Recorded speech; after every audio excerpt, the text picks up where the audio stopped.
नेपाल में जो तबाही हुई है उससे हम मुसलमानों को क्या सीखना चाहिए, और इस वाक़या से और इस हादसे से हमें बहुत बड़ा सबक मिलता है। इंसान अपनी ताकत पर कितना ही नाज क्यों ना कर ले, अल्लाह की कुदरत के सामने वो बेबस हो ही जाता है। ये तबाही हमें क्या सिखाती है, कुरान इसके बारे में क्या कहता है, आइए चंद मिनट में सोचते भी हैं और समझते हैं। 26 अगस्त 2026 को नेपाल और चीन के तिब्बत के सरहद के करीब हिमालय के पहाड़ी इलाके में एक बहुत बड़ा हादसा पेश आता है। तकरीबन 5200 मीटर की बुलंदी से बर्फ़, चट्टानों और मलबे का एक बहुत बड़ा हिस्सा टूटकर नीचे आया और दरिया का रास्ता बंद कर दिया। पानी उसके पीछे जमा होता रहा। फिर अचानक ये आर्जी जो बंद बनाया गया था और पानी, कीचड़ और चट्टानों का एक बहुत तेज़ रेला नीचे की तरफ बहने लगा। कुछ ही देर में पुल भी बह गया, जो वहाँ पर पुल बनाया था वो भी बह गया। सड़कें तबाह हो गई और कई इलाके पानी और मलबे के जद में आ गए। 27 अगस्त तक सामने आने वाली रिपोर्ट के मुताबिक नेपाल में कम अज़ कम 360 अफराद हलाक हो चुके हैं,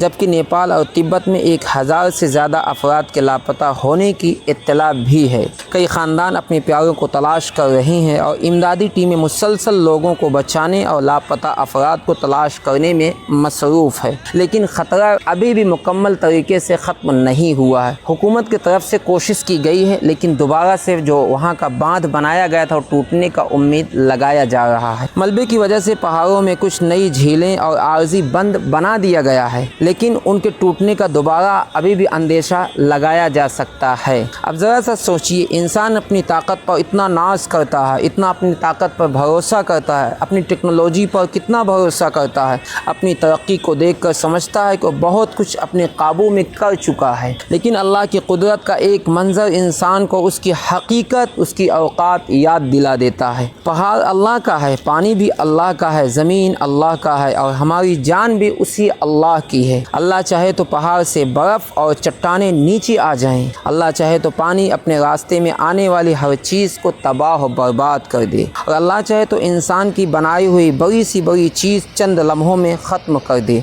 कुरान हमें पिछली कौमों का भी ज़िक्र बताता है। वो कौमें जो ताकतवर थी, जिनके पास माल था, हुकूमत थी, बड़े बड़े घर थे, लेकिन जब अल्लाह की पकड़ आई तो उनकी ताकत उन्हें नहीं बचा सकी। अल्लाह ताला कुरान में क्या कहता है, आइए देखते हैं। और इसी तरह तुम्हारे रब की पकड़ होती है जब वो बस्तियों को पकड़ता है जबकि वो जालिम होती है, बेशक उसकी पकड़ दर्दनाक और सख्त है। इसलिए ताकत मिलने का मतलब ये नहीं कि इंसान अल्लाह से बेखौफ हो जाए। हुकूमत मिलने का मतलब ये नहीं कि इंसान जो चाहे करता फिरे, और लोगों पर इख्तियार मिलने का मतलब ये नहीं कि जुल्म की इजाज़त मिल गई है। दुनिया में ऐसे हुक्मरान भी गुजरे हैं जिन्होंने अपनी ताकत के नशे में अल्लाह के बंदों पर जुल्म किया।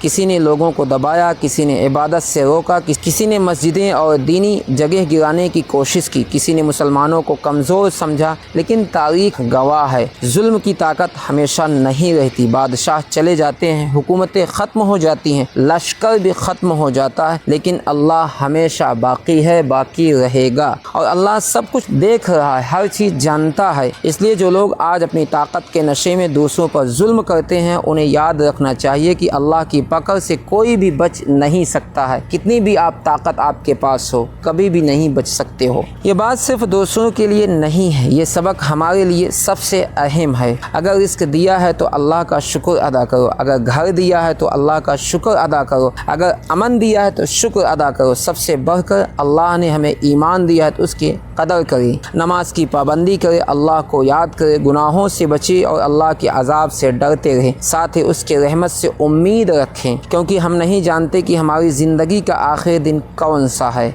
आज हम नेपाल की तबाही देख रहे हैं, कल हमारी ज़िंदगी में क्या होगा हमको कुछ भी नहीं मालूम। मौत किसी को बताकर नहीं आती, इसलिए जब तक ज़िंदगी है अपने रब की तरफ वापस आ जाएं, इसकी इबादत करें, उससे माफ़ी मांगे, उसकी नेमतों का शुक्रिया अदा करें और अपनी ताकत पर नहीं अपने रब पर भरोसा करें। क्योंकि इंसान कितना ही ताकतवर क्यों ना हो जाए, अल्लाह की कुदरत के सामने वो फिर भी बेबस है, कमज़ोर है। यही नेपाल की इस तबाही से हमारे लिए सबसे अहम और सबसे बड़ा सबक है। अल्लाह हमें अपनी कुदरत को समझने, जुल्म से बचने, अपने रहमतों का शुक्र करने, अपने रहमतों का शुक्रिया अदा करने और हमेशा अपने रब की इबादत करते रहने की तौफीक अता फरमाए। अब आप बताएं, नेपाल की इस तबाही से आपको सबसे बड़ा सबक क्या मिला? अपने राय कमेंट बॉक्स में लाजमी लिखना।